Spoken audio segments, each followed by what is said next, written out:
What's going on, people? We are Tottenham TV, back here for some more content for you guys today. What we're going to be looking at is Yves Bissouma. It's something that I've been worrying about for some time now, and I think a lot of people are worrying about it now at the forefront of their minds in terms of the Spurs midfield. And I think that Fulham game did make it very evident of the problems and the issues that Spurs are having in the central midfield. And if you cast your mind back to the first 10 games of the season, we were sitting here, a lot of people in the Spurs fan base was sitting there waxing lyrical about Yves Bissouma, one of the best players in the Premier League. We were having comparisons about Yves Bissouma, Declan Rice, saying Yves Bissouma is the better of the two midfielders.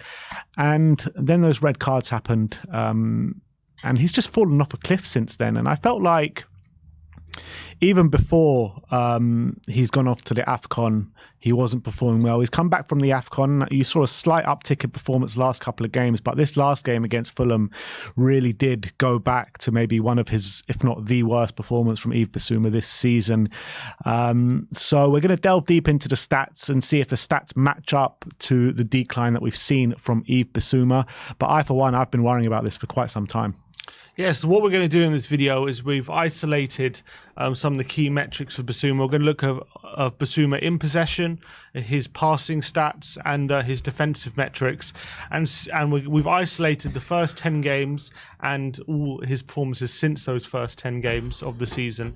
And we've taken each of these key metrics on a per 90 basis to see how he's been playing since those first 10 games and now, and seeing if kind of the data matches up with the eye test of what we've been seeing, and can we kind of maybe as well learn and find a reason what Bissouma is not doing as well as he used to and why he's maybe declined in performances. Because I think it's no secret that in the first 10 games, as you say, everyone was raving about him, but something has happened to him since those moments, and I think it's important to see it not just from the eye test, because it's all important to say, okay, what we can see on the pitch, he's not doing so well, but let's see what the data's saying he's not doing as well, and that's important to know, and maybe we can learn, take some conclusions from it. Yeah, so obviously I haven't seen any of these metrics or any of the numbers that you're about to bring, and in terms of the eye test of what you're talking about, from me, what it seems is like he's lost an element of risk to his game, where in the first 10 games, he was getting the ball, he was driving forward, he was producing progressive passes, he was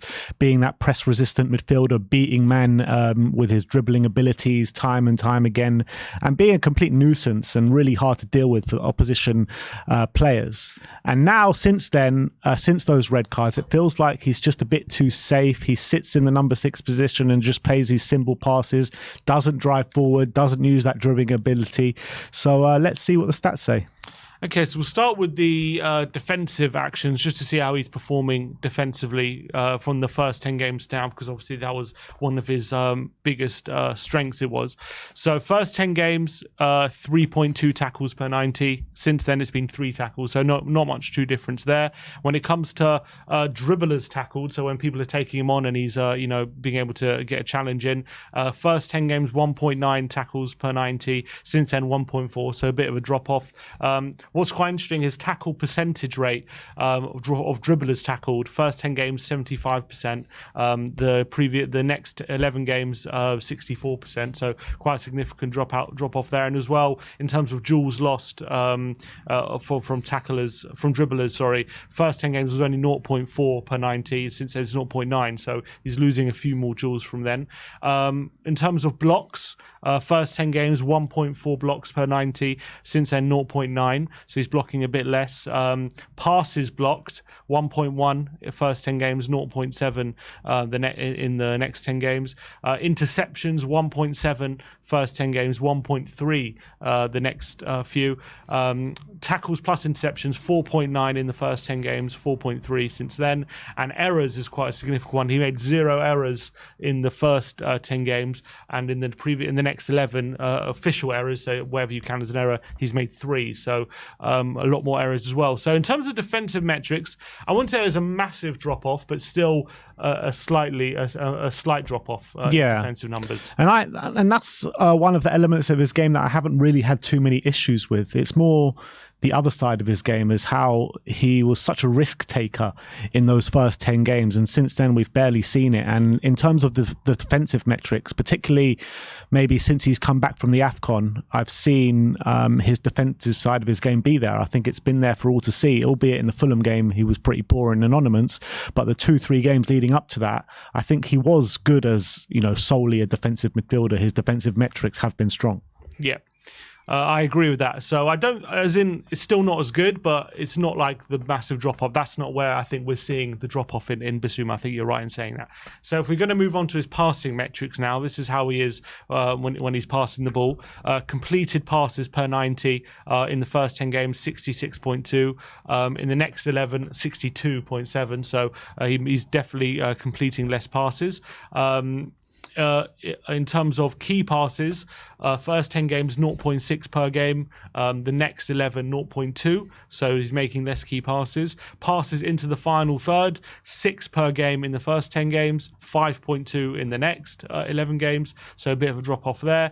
Passes into the penalty area, 0.7 in the first 10, 0.3 in the next 10, and then progressive passes, this is quite a significant drop off, 7.1 in the first 10 games and only 5.2. So he's definitely passing the ball forward a lot less. He's making less incisive passes, less key passes as well. In terms of his pass completion rate, though, it's actually improved, 90.7% in his first 10 games and 92.3% in his next 11. So I think what that tells me is he's maybe passing forward less, but he's making safer passes. He's making passes which, maybe shorter passes, which are like 5-yard passes, which aren't progressing us more. But maybe his passing is not putting us in as much trouble, you could argue. Yeah, which is, what the eye test has been telling me for some time. Like I said, he's not taking those risks. He's not passing forward enough. When he does pass, it's very much safe around the midfield, where it's sideways and backwards passes. There's a lot of time we used to criticise the likes of Harry Winks and other midfielders like that, Pierre-Emile Højbjerg sometimes. So to get Bissouma back to the levels that we want him to be, we need him to start taking more risks, start playing forward a bit more, because we know he can do it. We can see it. He had it in his locker in the first 10 games. And ever since those red cards, in my opinion, it's knocked the confidence out of him. And he doesn't want to, for some reason, go forward anywhere near as much as he did in those first 10 games of the season. And maybe another metric as well is in his long-range passing. In his first 10 games, he had an 82.4% completion rate for his long-range passing switches of play. Since then, 73.2. So I don't know what's happened with his long-range passing. He's attempting a similar amount, but when it comes to him, doing those long switches, they haven't been as accurate in the next 10 games as they have been. I felt like that was coming back against Aston Villa in that game, because he played a number of switches out of play to the right-hand side and to the left-hand side, and to really good accuracy as well. But that's kind of been like the outstanding performance out of the rest of them, I guess. Yeah, an interesting metric as well in terms of progressive distance per 90 in his passing.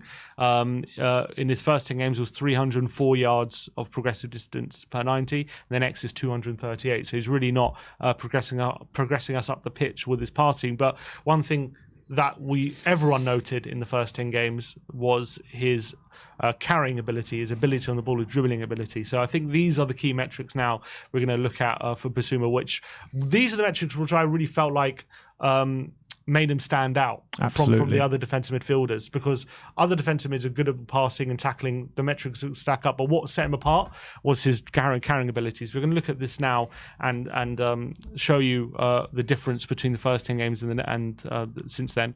In terms of touches, he first 10 games he was getting 86 touches per 90. Since then, 76. So he's not touching the ball as much. Touches in the defensive third, in the middle third. First 10 games, 50.6 per 90. Second set, 45. In the attacking third, touches per 90, 18 touches per 90 in the first 10 games, 14 touches per 90 in the attacking third in the next 10. Touches in the penalty area, this is quite interesting. In the first 10 games, he was getting 1.2 touches per 90 in the penalty area. In the next 10, 0.5. So a big drop off there. Here's also a big drop off. Dribbles attempted per 90 in the first 10 games, 3.3, so quite a lot of dribbles. The next one, 1.27. So big drop off in the amount of times he's taking risk on the ball and the dribbles he's making. The amount of times he's been tackled when he's dribbling, first 10 games 0.7, the next 10 0.36. So he's getting tackled less, but maybe that's because he's taking less risk. I think it's fair to say. Carries, first 10 games 58 carries per 90, next 10 47. Big drop off in the amount of carries he's making. Progressive carries per progressive carries per 90, 2.8 in the first 10, 0.82 in the next. So big drop off there. Carries into the final third, 2.1 carries per 90 in the first 10 games, 1.1 in the next 10. Carries into the penalty area, 0.7 in the first 10, 0.09 in the next 10. So massive drop off in how many times he's getting the ball into the penalty area. Dispossessed. This is an interesting one. In the first 10 games, he was dispossessed 2 times per 90. In the next, 0.37. So he's getting dispossessed a lot less. And progressive passes received 67 in the first 10, 59 in the next 10. So he's not receiving passes when we're going forward. So I think these stats are really, really telling when it comes to not only the eye test, but also why we're not seeing the same kind of performances from Bissouma. So it's quite interesting where, yes, he's maybe being safer, so he's getting dispossessed less, and maybe he's making less mistakes in that sense, and he's getting tackled less.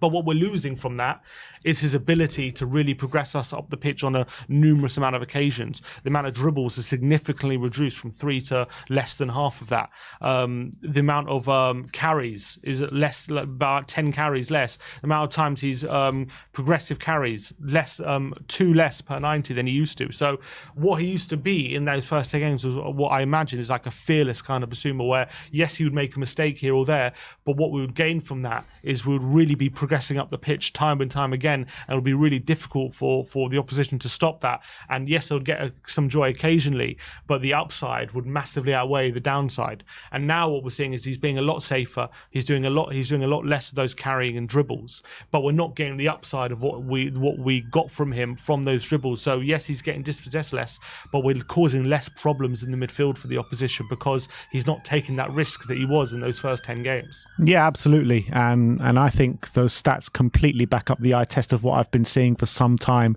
with Yves Bissouma. I've been worried about it for such a long time now, and people are starting to wake up to it. People are starting to recognise the issues that Bissouma is having. And the number 6 is such an important position in the Ange Postecoglou system. In the first 10 games, it felt like at times that the kind of team was being built around Bissouma, and he was the hub of the team, and he was the person that was tasked of dictating the tempo of the game, being the driving force through the midfield, having probably most touches out of everyone in the team. And now it just seems like he's just that usual number 6 that is just tasked with being a defensive midfielder, getting the ball and quickly passing and moving on. And that's not what we need from Bissouma, and Højbjerg can essentially do that job. Yeah, and that's the thing with Bissouma. If he's not doing these things, he's got nothing to set him apart from any other defensive midfielder, because his passing's okay, but he's not the best passing defensive midfielder you ever see. His defensive metrics are pretty good, but what really set him apart, what made the difference, was these metrics when it terms of carrying, dribbling, these things. That's what made him in those first 10 games an elite level player in that kind of position. And if he's not going to basically perform highly in these metrics, then he's not going to be what we need in that position, because that's what made the difference for him compared to like a Højbjerg or whatever in that position. So I guess all we can conclude from the stats, if we're going to make a conclusion, learn something, I think Bissouma's got to take the shackles off. I think I don't know whether it's something that Ange just told him, or maybe because he made that mistake at City and he's made a few mistakes that could have cost us points. He's thought, I need to be a bit more reserved. I'm taking too many risks and I'm making too many mistakes, and I've got to rein myself in. But I think he's maybe gone too far the other way, and I think it's time for Bissouma to take the shackles off, start taking more risks again, because the upside we were getting that was really beneficial to our on the field play and opening up the team and asking different questions of their midfield and the opposition, because it means that they got to draw people out to accommodate for that, and they've got to focus on that. And when he's not doing it, it's a lot easier for the opposition to be set in their positions and not being drawn out and create the space. And that was the most crucial thing Bissouma was doing, is creating space for other players to operate in, because he was drawing other defensive players or midfield players into him and getting their attention, and then left more space for the likes of Sarr and Maddison and people like that to operate in. So I think Bissouma's got to be starting taking more risks again, like he was in the first 10 games, let the shackles off and play his natural game. And I feel like right now he's not playing his natural game. I completely agree, but I'm not sure if it's a case of just taking the shackles off or as simple as that. I believe it's a confidence thing. And I think it's ever since those red cards, particularly the second one, where he's kind of reverted into his hole. And I feel like he needs a boost of confidence. He needs a lift of confidence. And I'm not sure how you give that back to a player that's kind of reverted into their box and in their shell.